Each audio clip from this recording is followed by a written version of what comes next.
এই যে বিদেশ থাইকা সেরা কত টেহা পয়সা ফাড়ায়, কত মেহনত করে আমরা দেশের মানুষটি, কত মেহনত করে আমি তো দেখছি। আল্লাহ আমার অনেক দেশ নিছে, কত মেহনত করে আমার ফলাফাইন দিও। এই সোনা যেমন শরীরটা তামা বানাই লেছে রইতে ফুটতে ফুটতে। আমি যখন হজ গেছি, আমার এদিকে ফলাফাইন, বাংলাদেশের ফলাফাইন রাস্তা পরিষ্কার করে এটা উঠটা দেয় দৌড়।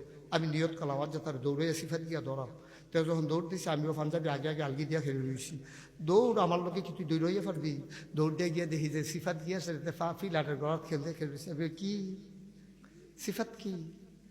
কই হুজুর সর্বে সিফাত আইয়া পড়ছি, আপনি ওয়াজ নিয়ে আবার আমার কথা কইয়া দেন। আমি কই তোর কথা আরো বেশি কয়াম, তোর কথা বেশি কয়াম, কারণ তোর কামাই হালাল, আমার মন্ত্রীর কামাই হালাল না।